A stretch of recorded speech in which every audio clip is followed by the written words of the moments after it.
শত সঙ্গীতে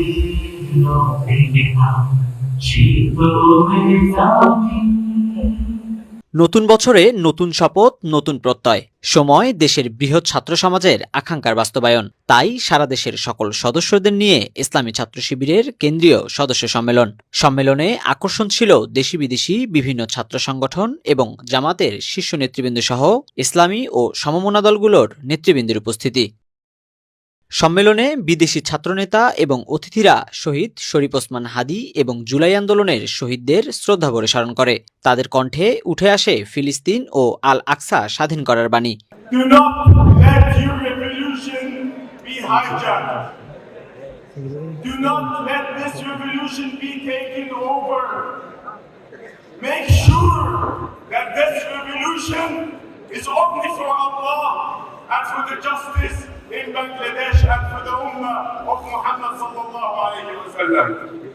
This program must become a source of inspiration of the youngsters people who serve faith, defend our dignity, strengthen the nation, and bring peace to the world throughout the noble value of Islam. এই সম্মেলনে দেশের বিভিন্ন রাজনৈতিক দলের নেতৃবৃন্দ ছাত্র শিবিরের অতীত ও বর্তমান কার্যক্রমের প্রশংসা করেন। জানান ইসলামী দলগুলোর আসন সমঝোতা নিয়ে একটি গোষ্ঠীর চক্রান্তের কথা। তাদের বক্তব্যে উঠে আসে আগামী নির্বাচনে ঐক্যবদ্ধ থেকে জনগণের অপূরণীয় আকাঙ্ক্ষা বাস্তবায়ন করা।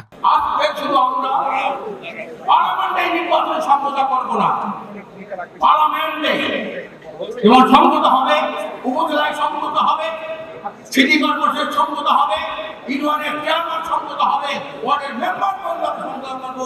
কোনো জায়গায় জনপ্রতিনিধির নামে কোনো দুর্নীতি বা কোনো জনগণের সম্পদ আত্মসাৎ থেকে কোথাও বলতে না পারে।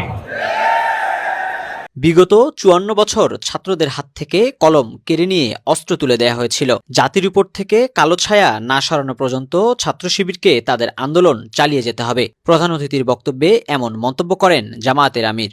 আর বাংলাদেশে ইনসাফের বড় মাঠ, আর সেই ইনসাফের ভিত্তি হচ্ছে আল্লাহর কোরআন।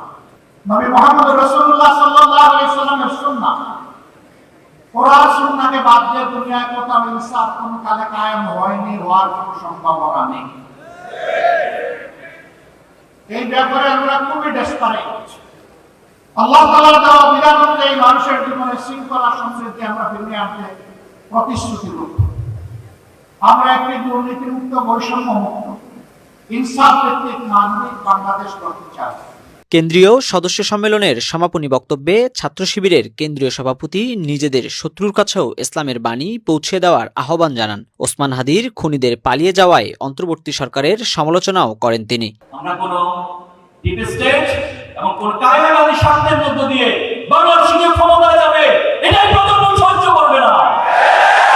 বাংলাদেশে যারাই ক্ষমতা যাবে, এই প্রজন্মের পালসকে বুঝে, ছাত্র সমাজের পালসকে বুঝে, ছাত্র সমাজের সমর্থন নিয়ে তারপরে আপনাদেরকে ক্ষমতায় দিতে হবে। শহীদদের সাথে যদি কোনো গাদ্দারি হয়, আমরা বলছি আমরা একজন অবস্থায় ধরে যাব, আমরা একজন হাতে হয়ে যাব, কিন্তু এরপর শহীদদের সম্পর্কে আমরা পুলিশের হতে দিব না। শুক্রবার রাজধানীর চিন্মৈত্রী সম্মেলন কেন্দ্রে দিনব্যাপী চলে ছাত্র শিবিরের এই কেন্দ্রীয় সদস্য সম্মেলন। অংশ নেন সারা দেশ থেকে আসা সদস্যরা। লোটাস আহমেদ, নয়া দিগন্ত।